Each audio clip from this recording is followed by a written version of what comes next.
Mesanso Emma Obibiara Akwababim, Edibay and Chanakasi, a subscriber subscriber Mesro, Naomi subscriber to so Eddie Amana, the course of my Kungan and the body bill tomorrow, who's doing you be now, I shall consider to A1 of San Samara, a course of my Kungan and I say, NDC Amanda Kui, a year 2025 budgets are on the bed 2 and Montinsun, a idea of Mokikan, Sembi Brina, Ediku Ghana for us one at Siciano. Ye call Akoko December, you December March, say, and Che Baby 2026 month. A budget in a yard of meeting a complete be another service. I know a year, ma'am. Now, we end on day 2026, dear no, a day about 2 mountain soon as so called 2025 dinner. A agenda be at 1 manager so much as a chip embedded passport, and that is almost no, not almost a home delivery at the account at the amount of almost as almost $48 million US and a DSR project to a year 2026. The same thing on a mobile benefit and send now and a able for sign you win now because also NDC when you couldn't more that is almost book because I didn't twist describe on better say 60 this not to say they can in Ababayom for so distribution and Saka all this now has the main so many Yanko Yankoji Mr. Speaker, let me say that Hansard should capture the entire report as if it has been read entirely.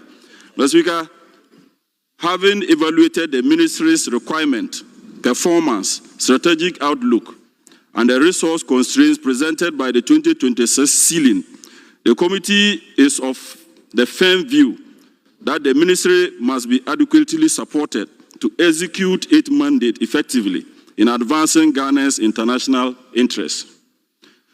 Accordingly, the committee recommends the House the approval of 1,696,321,803 Ghana cedis for the implementation of the ministry's programs and activities for the financial year ending 31st December 2026. Mr. Speaker, I so submit.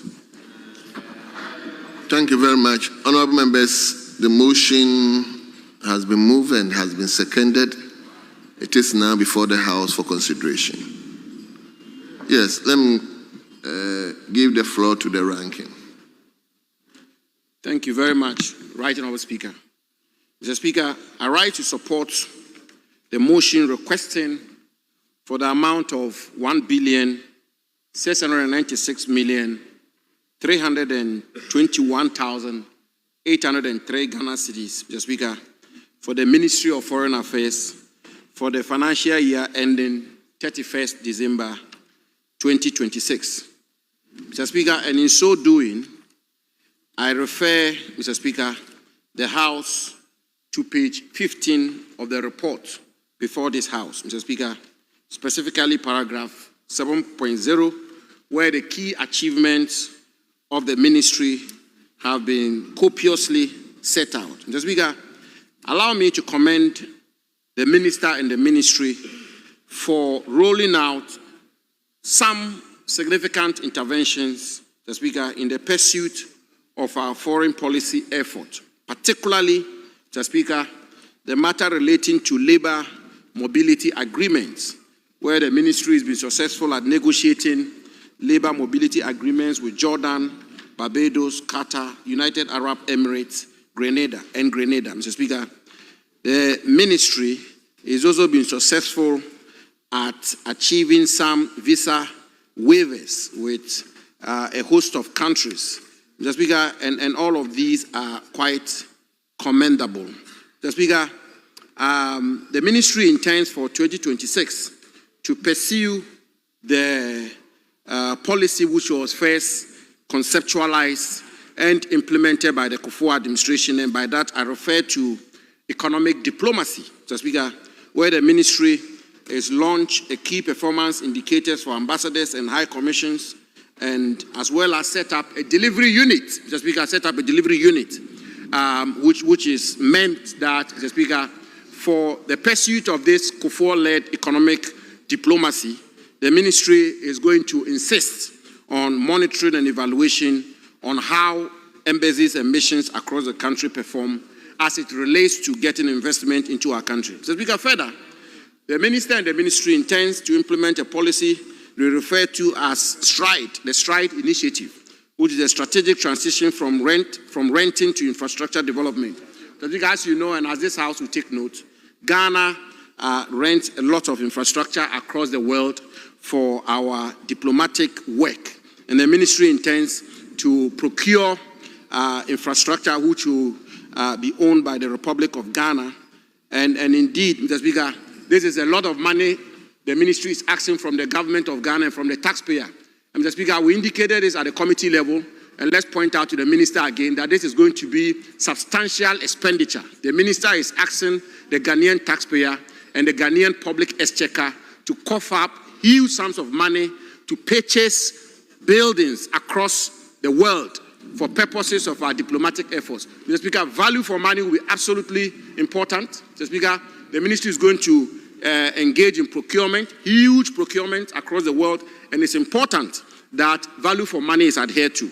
Mr. Speaker, the ministry intends to procure vehicles, including e-vehicles, where applicable for the ministry and its missions. There again, the ministry intends to spend colossal sums of money, and therefore value for money, Mr. Speaker, transparency and accountability will be very important.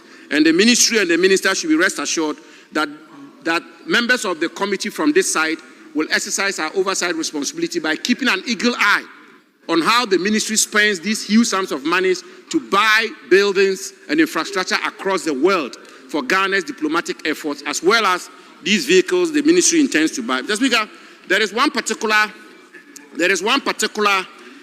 intervention the ministry intends to roll out, which we will encourage them to vigorously pursue, Mr. Speaker, which is the welfare of foreign service officials. Welfare of foreign service officials, including but not limited to, Mr. Speaker, the importation of vehicles by foreign service officials. And all of these are going to be exempted from tax. Mr. Speaker, if I may conclude on the observations and recommendations of the committee, particularly as it relates to budget shortfalls. Mr. Speaker, everywhere in the world, foreign policy and foreign policy efforts directly affects economic development and national development. And that is why, Mr. Speaker, the Ministry of Foreign Affairs, which is the main interlocutor between our republic and the world, Mr. Speaker, should be funded fully so that they can pursue the foreign policy direction of the government, and by that matter, the president. Mr. Speaker, you will see from page 28 that the ministry requested for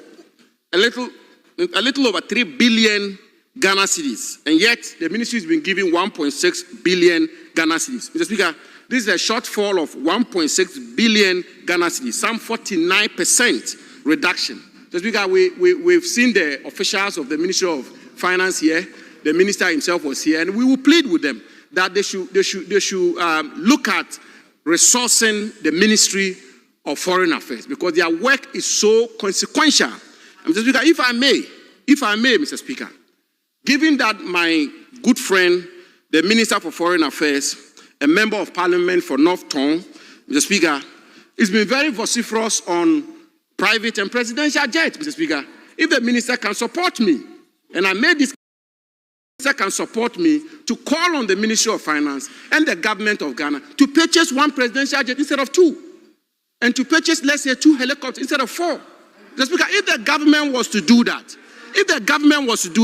I want to believe that the Minister for Foreign Affairs, Mr. Speaker, who is actually on record to have said that if his government had purchased a presidential jet, he would resign. Mr. Speaker, the Minister for Foreign Affairs should support me to call on the Ministry of Finance to scale down these purchases the government intends to engage in, and that will give us some fiscal space, Mr. Speaker. That will loosen the Ministry of Finance up, and that will ensure that the Ministry of Finance will be able to fund the 3 billion, the very important 3 billion budget request the Minister for Foreign Affairs made. Mr. Speaker, I think it's important that I conclude on that note, and indeed, Mr. Speaker, these are absolutely important matters, Mr. Speaker.